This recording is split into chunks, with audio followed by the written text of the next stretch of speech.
Hello అండి, అందరికీ నమస్కారం. మా పల్లె రుచి ఛానల్కి స్వాగతం. ఈరోజు ఉక్కు లాంటి బలాన్నిచ్చే రాగులతో రొట్టె చేస్తున్నానండి. అది కూడా మునగాకు కలిపి. మునగాకు, ఉల్లిపాయ, క్యారెట్, అల్లం, పచ్చిమిర్చి నేను అన్నీ కడిగేసి పీల్ చేసి పెట్టుకున్నాను. మునగాకు ఇట్లా రెమ్మల మీదనే జాడించుకోవాలి. తర్వాత ఆకు సపరేట్ చేసుకోవాలి. రాగి పిండి ఈ కప్పుతో 2 కప్పులు తీసుకున్నాను. నేను పిండి కొలి చేసుకున్నాను, మీకు చూపించడానికి పెట్టాను కప్పు అక్కడ. మునగాకులు సపరేట్ చేసేసాను, క్యారెట్ తురుముకున్నాను, ఉల్లిపాయ సన్నగా తరిగి పెట్టాను, అల్లం, పచ్చిమిర్చి దంచుకోవాలి రోట్లో. కొంచెమే కాబట్టి నేను ఇట్లా రోట్లో దంచుకుంటున్నాను. వీడియో చివరికి చూడండి, స్కిప్ చేయొద్దు. వీడియో నచ్చితే లైక్ చేయండి, షేర్ చేయండి. మా పల్లె రుచుల ఛానల్ని సబ్స్క్రైబ్ చేయండి. ఇప్పుడు రాగి పిండిలో మనం వేసుకుని కలుపుకోవాల్సినవి కలుపుకున్నాము. 1/2 స్పూన్ సాల్ట్, 1/2 స్పూన్ జీలకర్ర,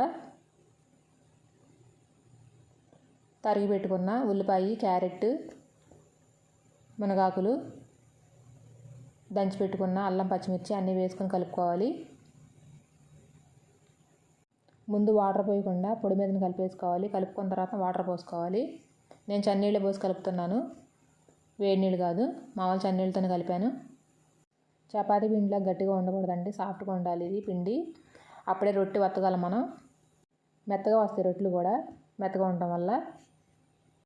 రాగి పిండి విషయంలో చిన్న అపోహ అయితే ఉందండి నాకు.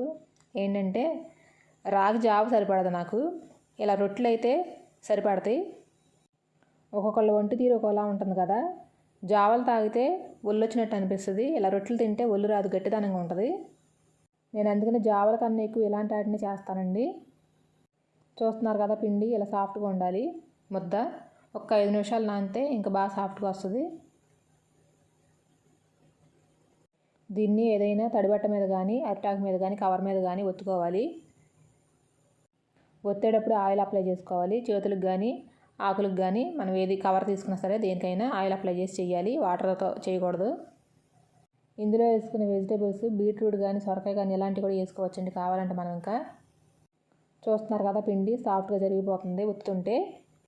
ఇలా చిన్నగా చేసుకుంటే మధ్యలో హోల్ పెట్టక్కర్లేదండి. పెద్దగా చేసుకున్నారనుకోండి హోల్స్ పెట్టుకోండి, బాగా కాలుతాయి. పాన్ వేడైన తర్వాత కొంచెం ఆయిల్ అప్లై చేసుకుని లైట్గా వేసుకోవడమే. 2 వైపులా కొంచెం ఆయిల్ అప్లై చేసుకుని కాల్చుకోవాలి. స్టవ్ సిమ్లోనే ఉండాలండి, లోపల దాకా ఉడకాలి కదా, మందంగా ఉంటుంది కదా. ఇది డీప్ ఫ్రై కాదు కాబట్టి నిదానంగా ఉడుకుతుంది లోపల. పక్కన ఇంకో పాన్ పెట్టుకుంటే త్వరగా అయిపోతుంది. నేను తీసుకున్న పిండికి 7 రొట్టెలు అయినాయి నాకు, నేను చేసిన సైజుని బట్టి. అలా ఒకవైపు కాలిపోయిన తర్వాత ఇంకో వైపుకి చూడండి ఎట్లా కాలిందో, చాలా బాగా వచ్చింది. 2 వైపులు అలానే కాలిన తర్వాత పక్కన పెట్టుకోవాలి. రాగులు ఎంత బలమైనవి అందరికీ తెలిసిందేనండి. కొన్ని ఉపయోగాలు చెప్తాను రాగుల గురించి అయితే. రాగుల్లో మినరల్స్ ఎక్కువగా ఉంటాయి. దీనిలో కాల్షియం పరిమాణం మిగిలిన ధాన్యాల కన్నా 5 నుంచి 30 రెట్లు ఎక్కువగా ఉంటుంది. ఎముకల వ్యాధులకు, హిమోగ్లోబిన్ తక్కువ స్థాయిలో ఉండే ప్రమాదం ఉన్న వాళ్ళకి అప్పటికప్పుడు తీసుకునే మందుల కంటే రాగులు ఒక ఆరోగ్యకరమైన ప్రత్యామ్నాయం అవుతుంది.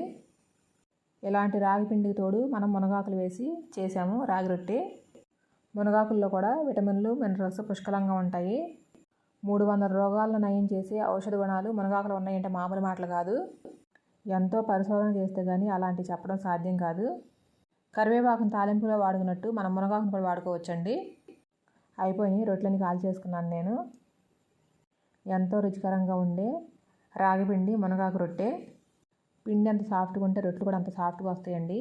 నేను తుంచేటప్పుడు వేడిగా ఉన్నాయి ఈ రొట్టెలు, చాలా బాగున్నాయి. నేను కారపొడితో తిన్నాను.